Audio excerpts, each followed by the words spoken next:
métro à Paris, y a des odeurs qui collent aux semelles, y a des gens de tous les pays, y a des parfums qui ensorcellent.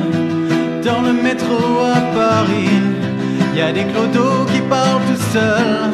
Une petite pièce pour la vie, un litron pour se bourrer la gueule. Dans le métro à Paris, les gens courent dans tous les sens. Le lundi c'est la folie, le dimanche c'est les vacances. Dans le métro à Paris, y a des femmes pour tous les types, y a des branchés, y a des hippies, y a des mamies qui les critiquent. Ha llegado el sábado 29 de noviembre del año 2014 y una vez más Félix José Hernández desde París y Carlos Manuel Estefanía se comunican para establecer una charla donde iremos abordando noticias y acontecimientos que la prensa francesa aborda, y a veces no solamente acontecimientos que vienen de la prensa, sino acontecimientos que vienen de la experiencia personal de Félix José Hernández. Félix José Hernández es un académico cubano radicado en Francia durante muchos años, en París, es el corresponsal en Francia de Cuba Nuestra, lo ha sido por años y por años y por años, y siempre en esta comunicación nos actualiza, y no solamente hablamos de noticias, hablamos de tradiciones, de hechos culturales que han pasado, que están pasando o que pueden pasar. También abordamos temas de la política. Y desde el lado de acá, Carlos Manuel Estefanía, desde Estocolmo, desde Suecia. Carlos Manuel Estefanía es el fundador de la revista digital Cuba Nuestra, que también ha sido impresa. Pues va analizando los temas tal y como los va abordando Félix José Hernández y tratando de descubrir de vez en cuando cómo asoma su pata el nuevo orden mundial en todos estos acontecimientos, ¿no? No nos queda entonces otra cosa antes de empezar que saludar a todas las personas que lealmente nos escuchan a través de iVoox, a través de Facebook, a través de YouTube o en las páginas respectivas de Félix José Hernández o de quien les habla, Carlos Manuel Estefanía. Así que Félix José, ¿cómo está ese París hoy 29 de noviembre del año 2014? Pues muy bello, amigo, muy bello París en pleno otoño, la hojarasca y el viento abundan en las aceras y los parques. Por suerte no tenemos mucho frío, 10 o 12 grados en nada. Sin embargo, el sur de Francia sigue viviendo un drama gigantesco y hay pueblos que ya han sido inundados 11 veces en lo que va de año. O sea, toda la costa sur, en gran parte, debido a los cambios climáticos, es un fenómeno extraordinario que se ha producido, el desborde de los ríos, las lluvias torrenciales. Pero bueno, para acá, para París, no. Para aquí no cae ni una gota de agua, lo que es extraño, que esta época siempre hay una llovizna. La ciudad se está engalanando para las Navidades de una forma extraordinaria. En la próxima, o sea, cuando pongas en YouTube esta entrevista, pues se podrán ver algunas de esas fotos. Pues bien, Félix José, vamos a comenzar hablando de diamantes. Vamos a hablar de la unidad con la cual son pesados. ¿Cómo se pesan los diamantes? ¿En qué se pesan? Pues mira, en las joyerías el peso de diamantes es tradicionalmente expresado en carates, en vez de gramos. Y esta práctica viene de la antigüedad. El término karate proviene del hebreo karoug, que designa un árbol que crece en la zona del Mediterráneo. Pero en épocas antiguas se utilizaban sus granos para medir el peso de las piedras preciosas en una balanza. Y cada karate pesaba aproximadamente 0,195 gramos. Y su masa era muy regular. Ahora, los especialistas en diamantes continuaban utilizando este sistema de medida en el cual confiaban hasta el 1907. Año a partir del cual optaron el karate métrico, redondeado, o sea, 0,200 gramos, por una cuestión de simplicidad. En regla general, si un diamante es extraordinario y es tan raro que bueno, pues su precio será más elevado. Hasta el presente, el diamante más grande que se ha encontrado en la historia es el Cullinan, descubierto en 1905, en una mina cerca de Pretoria, África del Sur, y antes de ser tallado pesaba 3.106 carates, o sea, 621,2 gramos. Bueno, vamos a pasar ahora a un tema de suma actualidad, que es la relación entre hombre y mujer y quién determina qué dentro de la casa, del hogar, ¿no? Ayer hablaba con un amigo somalí, me explicaba, bueno, en nuestra cultura el hombre es un presidente y la mujer un primer ministro, ¿no? Y la que se encarga de toda la administración de la economía, ¿no? A la hora de comprar una casa en Francia, ¿quién decide, el hombre o la mujer? Han hecho una encuesta entre las agencias de venta de apartamentos y casas y se ha llegado a la conclusión de que el 65% de todos los directores de agencias declaran que son las mujeres las que hacen el primer contacto y las que se informan más sobre los detalles, las características de cada casa, y al final son ellas las que imponen el criterio. Las mujeres siempre, por general, ellas ven la disposición de la casa, del sol, de las ventanas, la habitación para un bebé, y sin embargo los hombres son más sensibles a otras cosas, como por ejemplo al precio del metro cuadrado. O sea, aquí en realidad se complementan, ¿no? Se complementan, el hombre provee en muchos casos y la mujer dispone, ¿no? Eso es así como uno propone y Dios dispone, pues también ocurre con la mujer, a pesar de toda esa mitología de que los hombres son los que mandan y que las sociedades patriarcales perviven en la modernidad. Esto es una nueva señal de que todo eso es un cuento, ¿no? Bueno, hablemos de si las francesas supieran, vamos a hablar de literatura. Un nuevo libro de Dominique Mislarc, que acaba de salir a la venta, que se llama Las francesas del siglo XX. Bueno, si ellas supieran, ellas son admiradas por otras mujeres, sobre todo por las americanas. Según la estadística, la mujer americana la que más admira es a la mujer francesa. ¿Por qué motivo? Por su espíritu de libertad, por su forma de conversar, por su capacidad de comer sin engordar, aunque para otras, ellas solamente son unas seductoras e intrigantes. Esta historiadora Dominique Mislarc ha ido al encuentro de esta famosa francesa. Ella logró entrevistar a todo tipo de francesas que vivieron en el siglo XX, desde las primeras que se osaron ponerse el bikini, a las campeonas olímpicas, a las viudas de la Segunda Guerra Mundial, a las esposas de los pies negros, o sea, los franceses que vivían huyendo desde Argelia. Y entonces hace un análisis de Colette, Geneviève Galas, de la Garzona. La Garzona es la María Macho, de mujeres muy femeninas como Isabelle Huppert. El resultado es un libro muy bello, muy lejos de los clichés y sobre todo con mucha seducción.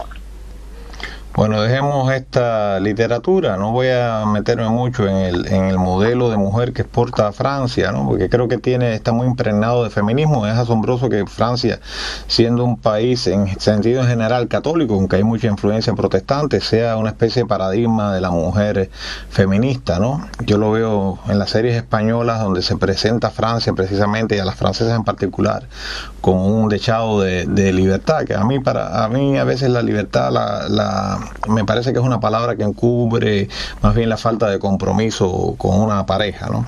Eso no lo veo tan virtuoso, ¿no? Pero bueno, vamos a dejar ese tema que puede ser bastante discutible y vamos a entrar en algo donde sí creo que no hay discusión y en lo cual los franceses parecen ser los mejores del mundo, que es el tema de la cocina, ¿no? Hablemos de los cocineros con cordon bleu. Amigo, en este país todo es un arte. Lo que se llama savoir-vivre, saber vivir, savoir-faire, saber hacer, savoir-manger, saber comer, savoir-s'habiller, saber vestirse. Y todo es un saber. Y entonces a los buenos cocineros, a los excelentes cocineros, los que saben cocinar, le llaman los cordon bleu, cordón azul. Y es utilizado para calificar a un excelente cocinero, que es capaz de hacer platos excepcionales, deliciosos. Pero esta expresión, cordón azul o cordón bleu, viene de un nombre de una alta distinción de caballería. El cordón bleu era en efecto una cinta que se anudaba a la cruz de Malta, la decoración más prestigiosa del Orden del Santo Espíritu, fundada el 31 de diciembre de 1578 por Enrique III. y los caballeros que la llevaban eran considerados como la élite del reino de Francia, y ellos mismos se llamaban entre ellos los cordon bleu. Y como estos últimos también se reunían para cenar, y lógicamente cenaban con comida exquisita, y decían que había que cultivar el arte de bien comer, pues la referencia de los cordon bleu pasó de aquellos caballeros elegantes de la élite a los cocineros que preparaban la comida, y se impuso así. En cuanto a la decoración, ella fue abolida como muchas cosas cuando la Revolución Francesa, pero todavía hoy en día los que sus antepasados tuvieron esa condecoración del Santo Espíritu, pues llevan el cordón azul en la solapa. Lógicamente después fue reemplazada a partir de Napoleón por la famosa Orden de la Legión de Honor. Bueno, siguiendo con la comida, no vamos a hablar de cocineros, vamos a hablar de otros temas, de qué alimentos pueden ser perjudiciales o no, ¿no?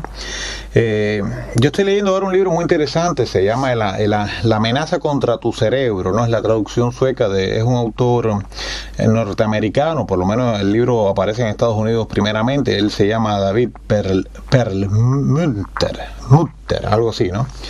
Y este hombre sostiene una tesis que yo la acepto, ¿no? Me parece muy cierta, ¿no? Dice que el hombre originario, además ya he leído otros libros que abordan el mismo asunto y más o menos con la misma perspectiva. El hombre originario lo que más comía era carne y grasa, y bueno, luego algunas otras cosas, pero apenas ingería azúcares, a no ser a través de las frutas, y mucho menos cereales, trigos y granos. Y este hombre explica cómo aquella dieta garantizaba lo que está acorde a nuestra evolución, mientras que la aparición de los granos de cualquier tipo, no solamente el arroz o las pastas o después el trigo que se convierte en pasta, que ya todo el mundo sabe que es peligroso, ¿no? Sino hasta los granos, las más entre comillas saludables, pues generan una serie de procesos en nuestro organismo que puede generar innumerables enfermedades, ¿no? Y yo estoy de acuerdo con él, sobre todo estoy de acuerdo en el efecto saludable de la carne, ¿no? En este aspecto soy bastante enemigo de los vegetarianos y los veganos, ¿no? ¿Qué me puedes decir sobre el efecto de la carne en el hombre? Pues mira, si comes mucha carne, olvida de tener un bebé. Y esto viene de los Estados Unidos. Un estudio que han hecho los especialistas norteamericanos sobre los hombres que son vegetarianos, que son menos fértiles por el hecho de la alimentación. La causa principal es la soya, que reemplaza o sustituye la carne y contiene fitoestrógenos cuyas virtudes son similares a las hormonas femeninas y afectarían su fertilidad.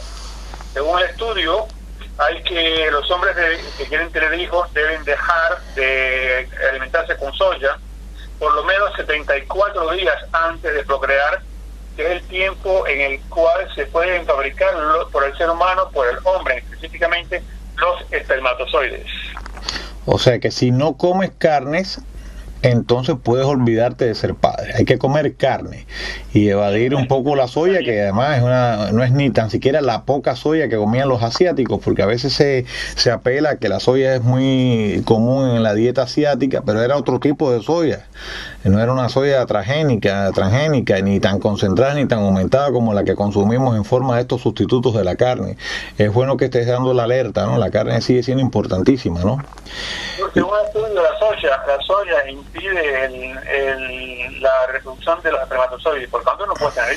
Naturalmente. Bueno, después de esta información, que espero que todos los que nos escuchan y quieren ser padres la tomen en cuenta, vamos a pasar a los que sí comieron carne, no comieron tanta soya y tuvieron hijos, pero que no le dedican el tiempo necesario, ¿no?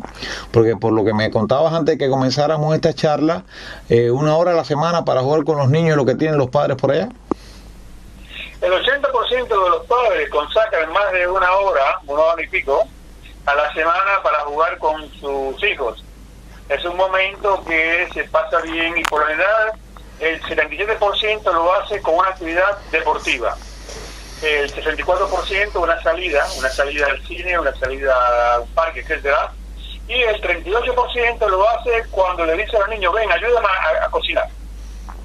Claro, pero me parece que es muy poco tiempo. Realmente el proyecto de fragmentación de la familia y de debilitación de los contactos intergeneracionales están creando eso, ¿no? Hay muchos mecanismos para evitar que los hijos y los padres se comuniquen más y se eduquen unos a los otros, ¿no? Sobre todo los padres a los hijos, ¿no? Así que esto que pone sobre el tapete es muy importante destacarlo como un fenómeno negativo, ¿no? Porque a través del juego los niños aprenden y los padres transmiten valores y además guían y descubren situaciones negativas que se están dando con los niños, ya sea en la escuela, ya sea en la propia casa, ¿no? Así que bueno, hay que dar la alarma con respecto a esta situación, no tomarlo como algo normal, que no cabe más remedio, que la sociedad industrial nos tiene separados los hijos porque estamos haciendo dinero, sino mucho peor que eso, nos está separando de los hijos con un propósito, ¿no?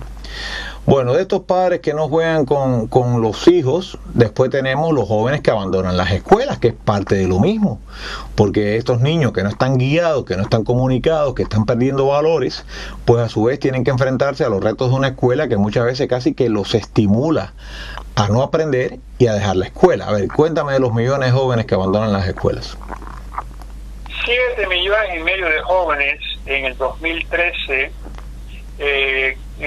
estaban considerados como excluidos del sistema escolar y del empleo en el seno de la Unión Europea, según la UNICEF. Una cifra que ha aumentado sensiblemente, más de 1 millón desde el 2008, y que equivale a la población total de Suiza. O sea, es un problema grave que hay en la Unión Europea. Sabes que es cómico como estos grandes proyectos populistas, como el mismo que vivió Cuba a principio de la revolución, que después se degeneró en una especie de marxismo-leninismo a la Castro, ¿no? Vendían la cosa de incorporar a todos los niños a las escuelas, que es un proceso que se ha generado automáticamente en las sociedades llamadas de estados de bienestar. Pero es curioso cómo, de la misma manera que se populariza, se generaliza la enseñanza, se crean mecanismos dentro que frenan la enseñanza y que terminan con el abandono escolar, ¿no? Y esto muchas veces, te lo digo, esto es generado por el mismo sistema de educación, ¿no? Que no sabe cómo asimilar niños con distintos grados de concentración, y otras veces porque realmente la misma crisis de la familia impide que se les siga la pauta a los niños. Después vamos a hablar de la prohibición del castigo físico, que es algo ya muy viejo en Suecia, ¿no? Y que por lo visto está avanzando en otros lugares, ¿no? Que también influye en la capacidad que tienen los padres de guiar a sus niños, ¿no? Yo nunca le he pegado a mi hija, pero me parece que esa ley en algunos momentos puede frenar la capacidad que tenga un padre de encaminar a su hijo, ¿no? Bueno, antes de caer en esa noticia, vamos a hablar, para aplacar un poco el tema este tan trágico, de los ratoncitos que crearon el pánico en un pueblito por allá. Pues, un millar de ratoncitos, que Cuba llamado guayabito, ratoncitos, provocaron el pánico en un barrio de las afueras en Cantón, en el sur de la China. O sea, fue en China, no fue en Francia, discúlpame, me corrijo. En China. 2 hombres llegaron y abrieron la jaula y liberaron en pleno pueblecito más de 1.000 ratoncitos. Y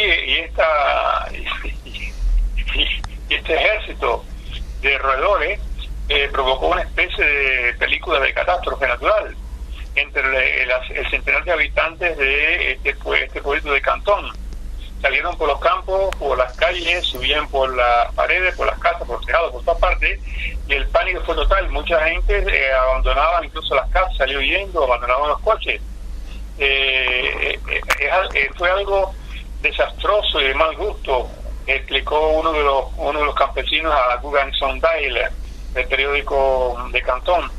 Y aunque sean inofensivos estos pequeños mamíferos, pues lograron ser eliminados gracias a que las autoridades hicieron un plan inmediatamente de alimentos con veneno para matarlos a todos, por miedo que se reprodujeran. Y entonces la gente ahora, el miedo que tenía, pues dejó el espacio para preguntarse por qué hicieron esto estas 2 personas, y sienten mucha cólera contra ellos, la policía, ellos declararon a la policía que era una forma que ellos habían logrado de liberar animalitos para poder ser perdonados por sus pecados. Esto con Mao no pasaba. Ni había quien se atrevara a liberar ratoncitos, y si la gente se alteraba y entraba en pánico, pues eran a ellos mismos los que se encerraban y los eliminaban para que se acabara el terror de los ratones. Así que bueno, habrá gente extrañando el maoísmo duro, puro y duro, ¿no? Porque todavía se le rinde culto a Mao, pero por lo visto hay mano blanda con la gente que hace este tipo de bromas. Ya la China no es lo que era, ¿no? Aquel estado totalmente represivo. Sigue siendo represivo en muchos sentidos, pero cuando la gente se atreve a hacer este tipo de cosas para salvar su alma, ¿no? En un lugar donde, por cierto, el catolicismo es bastante duramente tratado. Hay una iglesia católica oficial que no tiene nada que ver con el Vaticano. Así que no sé de dónde salieron esta gente. Además, cuando aparece algo más o menos adaptado a la cultura de ellos, como es Falun Gong, también se les reprime. Entonces ahora aparecen este par de payasos liberando ratones. Habrá que mandarles un flautista de Hamelin allí a ver si puede recoger a todos los guayabitos esos de China, ¿no? Bueno, vamos entonces a volver al tema del castigo físico. El castigo físico, que en Suecia es una práctica de los años 70. Yo no sé, no creo que haya sido una imposición muy democrática. Creo que es una cosa impuesta del Estado, ¿no? Y me parece que esto tiene un sentido muy perjudicial. Yo pienso que lo menos que por supuesto que ningún niño debe ser maltratado, ni torturado, ni mucho menos, ¿no? Pero creo que en determinados momentos los padres, cuando aplican el castigo físico, no lo hacen porque odien a sus hijos, sino porque los quieren encaminar y no encuentran otros recursos, sobre todo en edades muy tempranas, para encaminarlos, ¿no? El caso es que entonces tú ves ahora una juventud descontrolada, una juventud sin futuro en muchos aspectos, una juventud que le falta el respeto a lo mismo un padre que un maestro, y una impotencia total en la familia, porque se pasó de castigar el castigo físico a castigar el castigo psicológico. Entonces realmente los padres se encuentran indefensos. Además, los niños son instruidos desde chiquitos a que llamen a la policía ante cualquier cosa que pase. Ellos no tienen conciencia que lo que pase no solamente es que se lleven presos sus padres, sino que también a ellos los meten en una especie de, o se lo entregan a una familia, unos reclusos, una especie de centro para niños, que después les pasan peores cosas allí, pero entonces la sociedad no está mirando, porque hay documentales y algunas informaciones, incluso libros se han escrito que no tienen tanta divulgación como deberían, donde resulta que entonces cuando caen en manos del Estado, esos niños son maltratados físicamente, a veces violados, del Estado o de los padres de acogida que les ponen, ¿no? Que no son precisamente los mejores, ¿no? Y lo interesante es cómo se desentiende el mismo funcionario social que lo llevó allí del destino de esos niños, ¿no? Algunos programas de televisión han abordado eso, pero eso es parte del sistema. Entonces, bueno, veo que ya no es un fenómeno escandinavo, que Suecia solamente es, como para muchas otras cosas, el laboratorio, que la cosa se va extendiendo y va llegando a Francia, ¿no? Se celebró la Jornada Internacional de los Derechos del Niño y la cuestión de la nalgada pues volvió a aparecer. Laurence Rossignol, la secretaria de Estado encargada de la familia, quiere promover en todos los hogares franceses una educación sin violencia. Según ella declaró a la sección de Radio Europa 1. Ella constata que cuando si en un lugar la gente ve a un hombre golpear a una mujer, todo el mundo interviene. Sin embargo, cuando se ve que un hombre o una mujer le dan una nalgada a un niño, pues nadie hace nada. Según ella, en Francia actualmente el 40% de los padres dan nalgadas o bofetadas a los niños. Según las estadísticas con las que ella posee, la nalgada es aprobada por la familia y hasta ahora no hay ninguna modificación de la ley, pero de inmediato, pero se va a comenzar a estudiar para tratar de cambiarla a partir del mes de febrero. Fíjate, eso es muy interesante. Hay una proporción inmensa de la sociedad que está de alguna manera a favor o por lo menos no en contra de la nalgada, pero ya el Estado, en su afán de inmiscusión en el hogar, ya está preparando una ley que, te digo, porque yo hablo desde el futuro, ¿no? Ustedes van hacia eso, yo estoy de retorno. Lo que va a generar es un niño incontrolado, majadero, cuando no vago, que no quiere estudiar, que no respeta a sus padres ni a sus maestros, ¿no? Y te digo, lo dice una persona que siempre encontró algún recurso para guiar a su hija sin la nalgada, ¿no? Pero tampoco puedo permitir que sea el Estado el que determine. Otra cosa es personas que a veces hasta matan a sus hijos, y eso hay que estar arriba de eso, ¿no? Yo sí pienso, y eso pasa, incluso pasa aquí, a pesar de que la ley está prohibida, o sea, que la ley prohíbe rozar a un niño con el pétalo de una rosa, ¿no? Y bueno, valga la redundancia de rosa, ¿no? Parece que hay algunos pueblos primitivos también practican esto. Creo que los esquimales dicen que cuando le dicen que por qué no le pegan a un niño, dice, bueno, si yo me quiero pelear con alguien, yo me peleo con un adulto. O sea, muchas de estas costumbres más bien son costumbres primitivas que nos están imponiendo.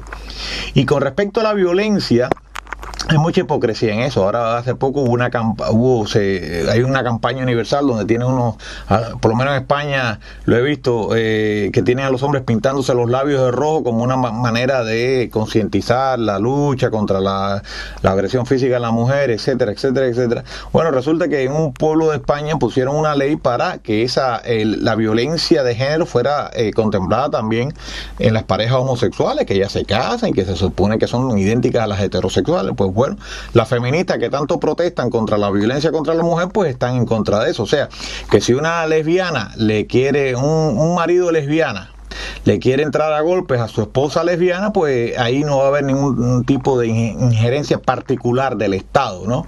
Te das cuenta la gran hipocresía que existe en todas estas campañas contra la violencia. Hay un oportunismo muy grande, ¿no?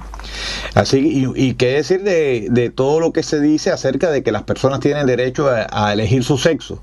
Entonces hay personas que, por ejemplo, deberían tener derecho, siendo hombres, a entrar en baños de mujeres porque ellos creen que son mujeres, o viceversa. Mujeres entrar en baños de hombres porque ellas consideran que son hombres, y ya en algunos lugares del mundo eso hay que aceptarlo. Bueno, ¿qué pasa si en una pareja homosexual hay uno que se considera hombre y el otro se considera mujer? Y siguiendo la lógica de la violencia de género, el que se considera hombre le cae a golpes al que se considera mujer porque lo engañó, por lo que fuere.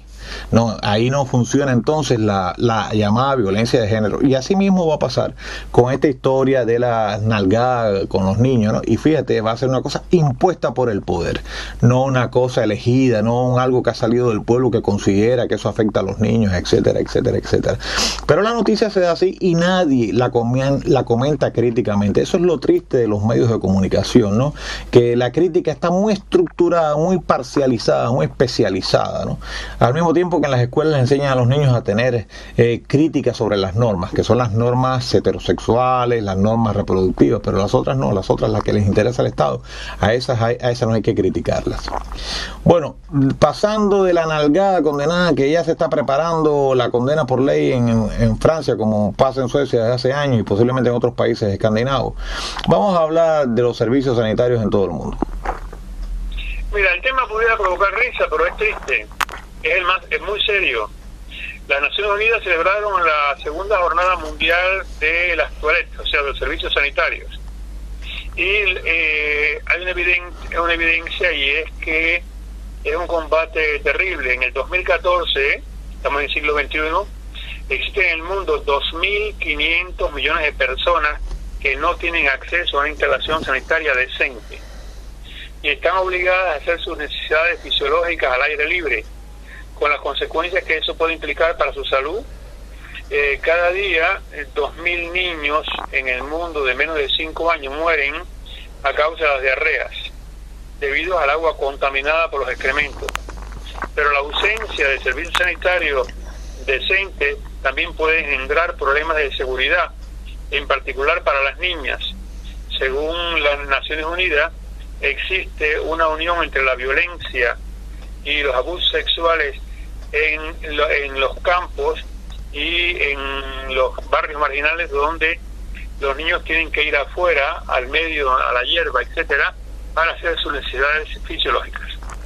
Bueno, la primera parte estoy de acuerdo. Yo creo que ya desde la época de los antiguos romanos y después nuestros antepasados musulmanes y árabes, de los cuales nunca se habla, se demostró que la creación de baños y sistemas de acueducto y demás, higiene en general, ayudaba al mejoramiento de la vida y por supuesto de la salud. Ya toda esta historia de que que si la niña la van a violar porque hace su necesidad en el río, ¿no? La niña la van a violar haciendo las necesidades en el baño oficial o en el río. Eso es agregarle, ya eso es darle otra vuelta a la tuerca que no creo que sea muy objetiva. Si pasan esos problemas, pasan con baños de lujo o pasan en los ríos y en las letrinas. Eso me parece que es algo de más en la información, ¿no? Pero bueno, vamos a hablar de otra cosa que descubrí hace muchos años cuando estudiaba en la Unión Soviética. De pronto descubro una naranja exquisita, yo creo que venían de Marruecos, que es muy dulce y sin semillas. Y yo me decía, bueno, ¿y esta naranja cómo se reproduce? Porque realmente una de las incomodidades que tiene la naranja, que es una fruta, un cítrico muy delicioso, es las dificultades que siempre ha tenido la semilla. Pero cuando descubrí eso me quedé fascinado, ¿no? Y bueno, ese es el tipo de fruta que yo suelo comprar aquí, las clementinas, ¿no? Hablemos de las clementinas.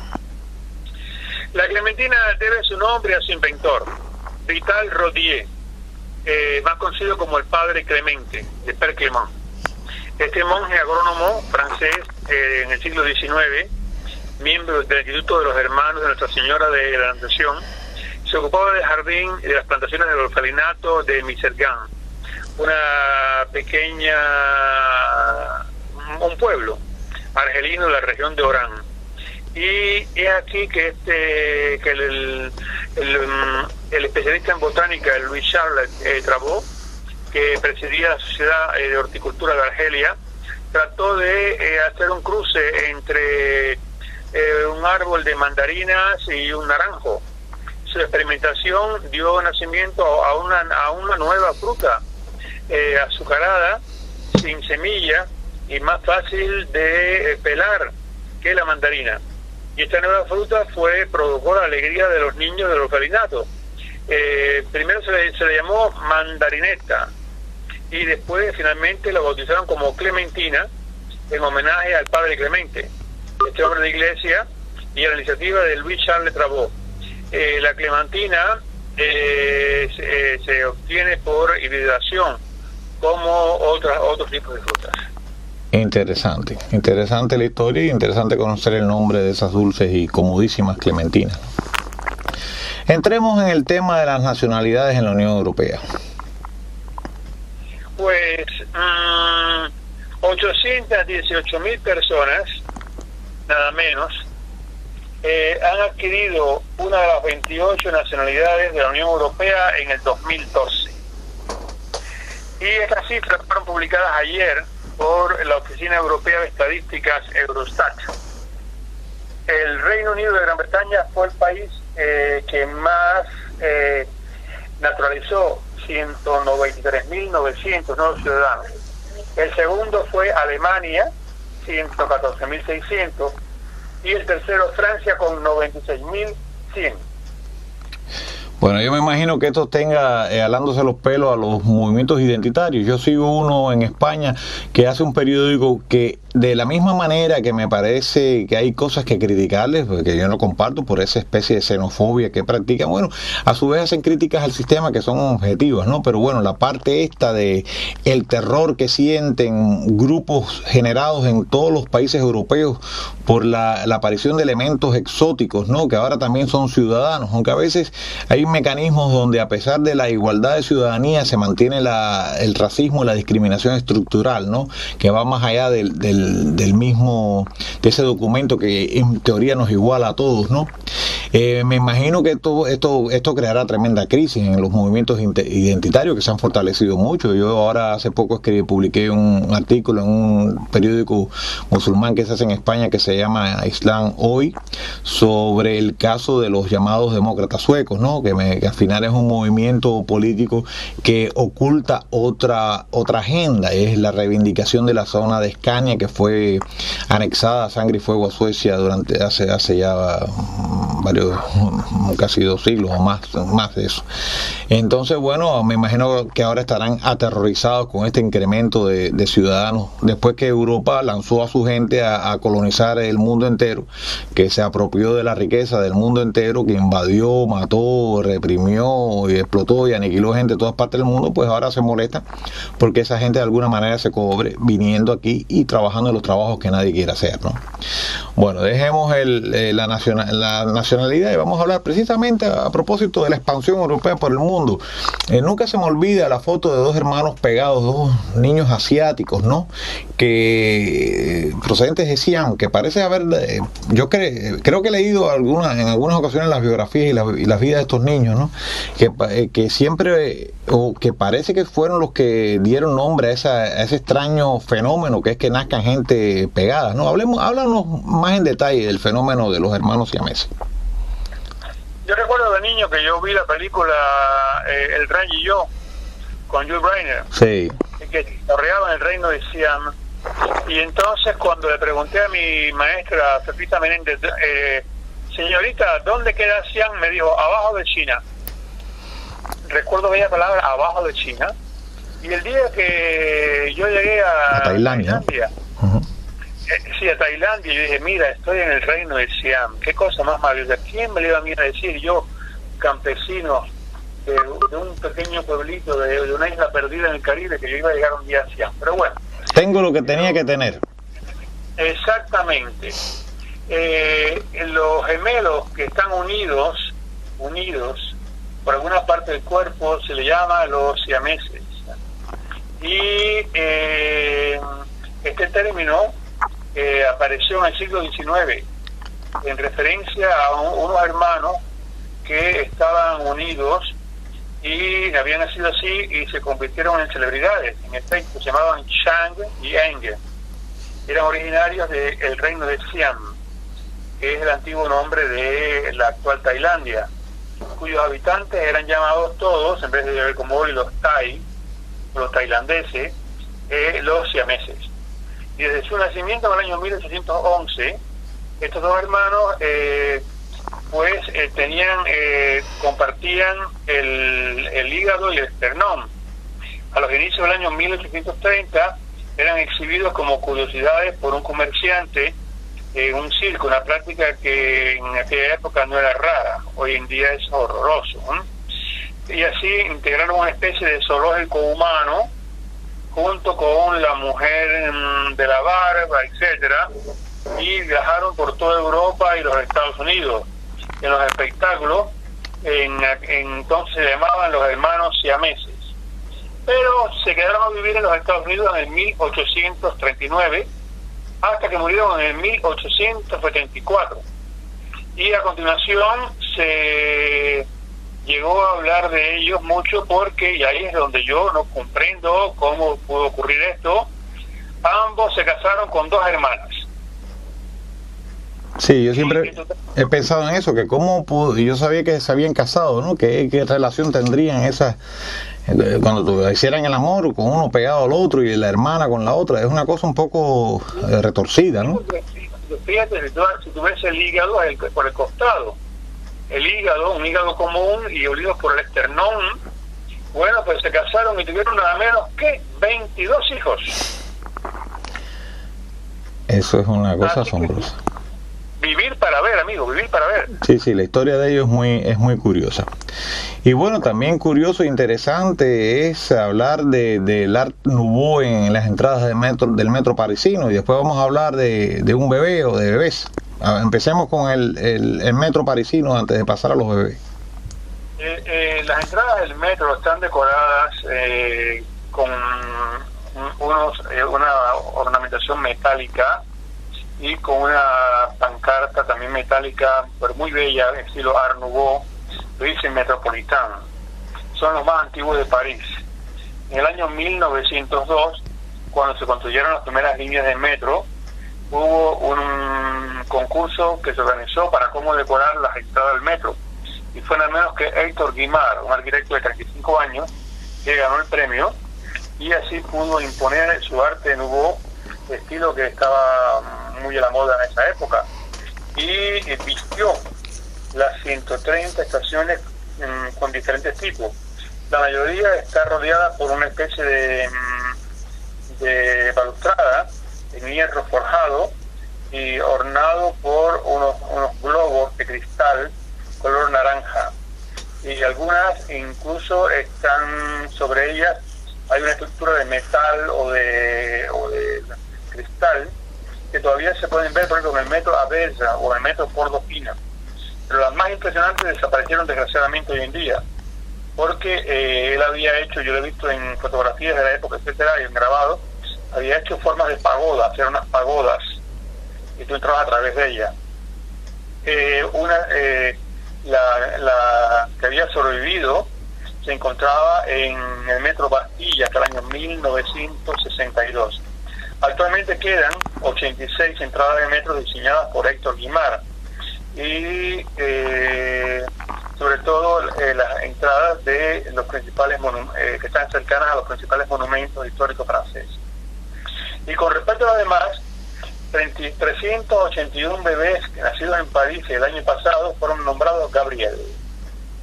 Así es el nombre más popular en París para los chicos. Y para las chicas, 348 se llamaron Luisa. O sea que Luisa y Gabriel son los nombres que prefieren los parisinos para sus hijos. Dato curioso. Sí, parece que será por el arcángel Gabriel. Es un nombre que es muy común también entre los musulmanes. Ellos lo llaman Gibril. Así que bueno, parece que ese origen religioso que se comparte en las distintas religiones herederas de Abraham, ¿no?, hacen que Gabriel sea atractivo, ¿no? Habría que ver bien la historia o sea, lo que se nos cuenta en la Biblia y supongo que en el Corán también, sobre la figura del arcángel, ¿no?, Gabriel, ¿no?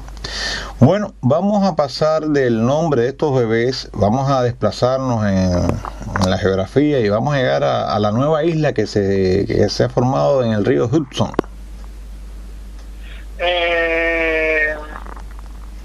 Yo tengo aquí frente a mí la foto, el diseño de los arquitectos. Es un proyecto faraónico para Nueva York. Va a costar 135 millones de dólares y se va a comenzar a construir en el 2016. Los habitantes de Manhattan podrán aprovecharse de un nuevo parque construido sobre las aguas del Hudson River.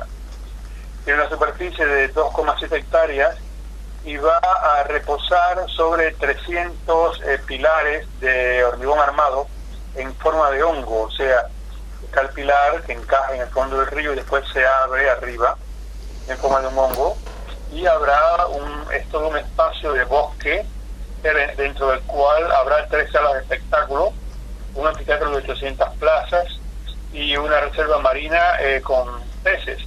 El proyecto es faraónico y, te repito, cuesta 135 millones de dólares y ha sido lanzado por el multimillonario Barry Diller, presidente de la Interactive Corp, antiguo patrón de la Paramount Pictures y de la 20th Century Fox.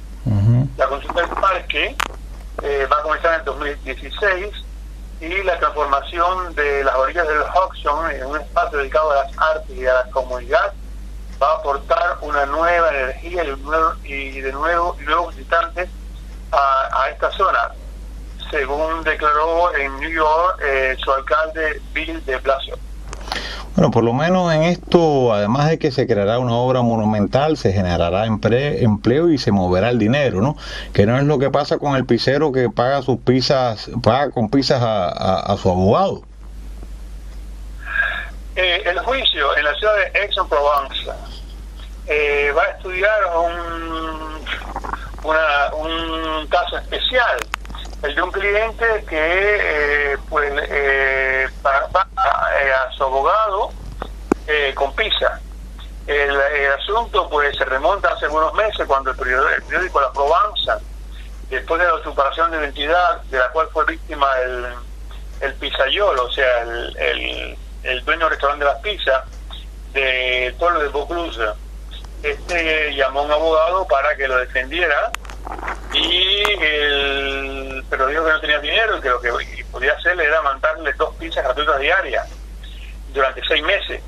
El abogado al principio parece que dijo que sí, no hay pruebas y dijo que sí, que dijo que no, porque no hay ningún documento escrito, pero insatisfecho ahora lo acusa y pide que se le pague en efectivo 4.186 euros y no en pizzas.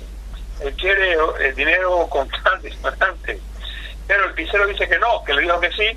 Y bueno, ahora vamos a ver en qué va a terminar el juicio, porque según el abogado dijo que los honorarios deben ser pagados en moneda de curso legal, y la pizza no es una moneda de curso legal. No, pero además este abogado pudiera demandar al otro por daños y perjuicios, porque, digamos, en caso que se hubiese tenido que contentar con las pizzas, porque según este médico que yo estoy leyendo, que además es un investigador del cerebro, dice que la pizza es parte de tiene esos componentes que nos afectan, incluso pueden provocar el mal de Alzheimer, que es una especie de, que él descubre, o sea, nos informa, esto lo descubren otra gente, que es una especie de diabetes también, que genera eso, ¿no? Y es por todo este carbohidrato innecesario. Así que bueno, que paguen dinero y que no pague con pizza, que ya de por sí bien peligrosas que son las pizzas, me refiero al pizzero, ¿no? Bueno, yo me doy cuenta, cuando uno estudia la evolución de las comunidades, de los pueblos, de las clases, que hay unas que tienen el derecho a promover y difundir sus ADN, desde aquel patriarca que se apoderaba de todas las mujeres y ponía a los hijos a practicar el sexo entre ellos mismos, el autosexo, hasta este personaje que va a enviar su ADN a la luna. Hablemos de esta persona. ¿Tú has tocado la luna? ¿Has tocado tú? No, jamás. Yo sí, yo toqué la luna en el Centro Espacial de Kennedy. Allí dejó que está blindado un pedazo de la luna que trajeron como auto y tú puedes meter tu dedito y tocarla. Así que yo toqué la luna. Pero bueno, como no podemos ir a la luna, pues quizás va a ser dentro de poco posible enviar una parte tuya, de tu cuerpo, de tu ser hacia la luna. Es un proyecto inglés titulado Lunar Mission One, que ambiciona enviar un robot a la luna para recoger algunas muestras de su suelo y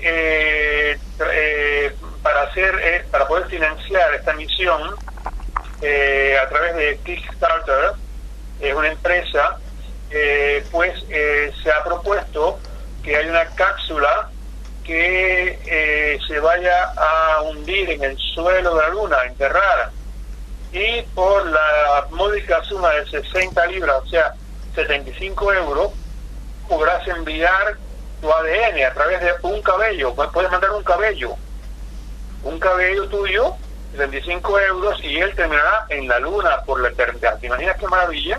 Sabes que es muy interesante, y casualmente hoy estaba leyendo un artículo en una revista de divulgación científica sueca que explicaba, parece que hay ciertos fundamentos que dan base a la teoría de que la vida se desarrolló en la Tierra por componentes químicos que nos llegaron de Marte, ¿no?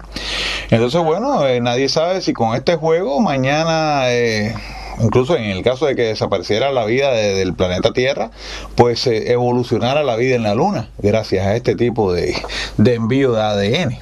Así que bueno, como te decía, hay unos que son privilegiados y que mandan su ADN a donde quiera, y otros que se lo tienen que arreglar con ellos mismos, ¿no? O con otros que no se reproducen, ¿no? Bueno, pues así ellos esperan recaudar los 750.000 euros necesarios para lanzar el proyecto.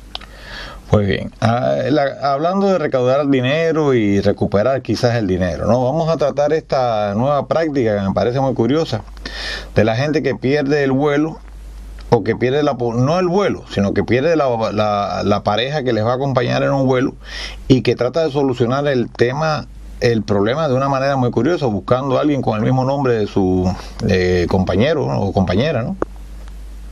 Pues mira, propone un viaje gratuito para el homónimo de su ex, y así provocar la felicidad de una persona. Cuando Jordan Aksani planificó su vuelta al mundo en un viaje de amor, él no tenía la mínima idea de que se iba a quedar soltero algunos meses más tarde. El resultado de este canadiense de 28 años se encontró de pronto con todos los billetes de avión, pero que no puede reembolsar y que no puede cambiar, y a nombre de su ex amor, Elizabeth Gallagher, y que con el corazón en la mano decidió ofrecer estos billetes gratis a alguna mujer que se llamara Elizabeth Gallagher de Canadá, y lo dijo en el periódico, y así es el mismo nombre, porque tiene que poseer un pasaporte canadiense y llamarse así. y declaró a la prensa, el problema no es que viaje conmigo, yo no tengo, el problema es que yo no quiero que se pierdan estos billetes. Lo único que vamos a hacer es vernos en el avión, en las diferentes escalas alrededor del mundo. Y explicó, incluso por internet. Pero el resultado es que el viaje se va del 21 de diciembre al 8 de enero. Y lo llevará de Nueva York a New Delhi, pasando por París. Jordán ha recibido miles de solicitudes, pero desgraciadamente no todo el mundo se llama con la ortografía exacta Elizabeth Gallagher, ¿eh? Y entonces, entre los pretendientes hay una mujer que dice tener la edad de su madre, y le explica con humor que sus hijas de 25 y 23 años están remachando porque dicen, ¿por qué no nos llamaste como tú hubiéramos ido con él? Así que bueno, si nos está escuchando alguna Elizabeth, Elizabeth, Gallagher, Gallagher, pues contacten rápidamente a Jordan Axani, AXANI de Canadá, que está dispuesto a darle los billetes gratis para la vuelta al mundo. Yo creo que este Jordán es un descarado que quiere volver a ligar con el cuento del nombre de su mujer. A ver, ¿por qué no se lleva a la vieja de una vez y ya se acaba la historia? Bien, Félix, vamos ya a cerrar esta interesantísima charla que hemos sostenido y esta información que nos has dado. Estoy seguro que mucha gente va a disfrutar. Hablando de la gran torre triángulo parisina. Es una cosa fabulosa, amigo. Es uno de los símbolos del París del futuro. El proyecto de la Torre Triángulo, que hubo un debate en el Consejo de París y que va a ser fundamental para la imagen futura de París, pero no lo aprobaron. No lo aprobaron los ecologistas y no lo aprobó la derecha porque el alcalde de París es de izquierda. Bueno, todo es un problema y es una lástima porque yo vi las maquetas, una cosa maravillosa. Además no fea el centro histórico porque está en la puerta de Versalles, se llama así, porque era el lugar donde estaba la antigua puerta de la muralla que conducía hacia Versalles. Actualmente allí hay unos hangares gigantescos que sirven como feria comercial. O sea, no fea en nada el centro de la ciudad, le da, una especie de pirámide enorme de cristal que le daría una belleza increíble a esa zona que de linda no tiene nada. Pero bueno, el proyecto fue lanzado en el 2008 por la señora Ana Hidalgo, alcalde socialista, y el rascacielos de oficinas del Congreso habría que comenzarlo comenzarlo todo en el 2017 a más tardar, en el marco de la modernización del parque de exposiciones de la Puerta de Versalles. La arquitectura es una cosa que es una audacia porque tiene 180 metros de alto, el tercer edificio más alto de París, porque la Torre Eiffel tiene 324, la Torre Montparnasse 210, y sería un símbolo de modernismo que haría hablar mucho de ella, como, claro, el centro Georges Pompidou y la pirámide del Louvre en el año 70 y el año 80 fueron muy problemáticos, muy polémicos, pero al final la gente lo ha aceptado y hoy forman parte de París. Esta torre fue imaginada por la prestigiosa agencia Herzog de Meón, que ganó el premio Pritzker en 2011, y también tiene el apoyo de 1.500 arquitectos franceses que firmaron su apoyo para que se hiciera. Sería un nuevo pulmón económico. Representaría, sería un símbolo de París como triángulo de cristal gigantesco. Hay que decir que el costo es de 500 millones de euros, y la totalidad de los fondos viene de privado, o sea que no le costará ni un centavo al Estado ni a los contribuyentes parisinos. Dará empleo a 5.000 personas para su construcción y después también va a generar 5.000 personas que van a trabajar allí. 85.000 metros cuadrados serán consagrados a oficinas, etcétera, y también acogerán sedes sociales, firmas internacionales, todo esto. Pero bueno, los ecologistas, la extrema derecha y la derecha se oponen rotundamente a que se haga, según mi opinión, simplemente porque es un proyecto de la Alcaldía Socialista de París. Bueno, después de este desencuentro entre política y arquitectura, ¿no?, y obras públicas, vamos a darle ya el toque final a nuestra charla de este sábado con tu página de internet, ¿no?, que es es importante que las personas también lean tus libros, también disfruten de tus imágenes y también puedan, sobre todo, disfrutar de tus excelentes crónicas, ¿no? Dinos cuál es tu página de internet antes de despedirte. Bueno, mi página es www, o como dirían los españoles, www.cartasaofelia, todo escrito unido, cartasaofelia.com. Les deseo a todos que pasen una excelente semana y hasta pronto. Por mi parte, además de suscribir el saludo que les envía Félix José a todos los que nos han escuchado, los invito a que se mantengan en línea, a que nos busquen en YouTube, en Facebook, en la página de Félix José, en la página del Hombre Cuba Nuestra, y que dejen también sus opiniones. Nos interesa mucho saber qué opinan ustedes de esta compilación noticioso-cultural que nos ofrece Félix José, ¿no? Así que bueno, solo me resta decirles hasta que nos volvamos a escuchar. À l'amour et au charme, car je veux quitter Paris sans une larme.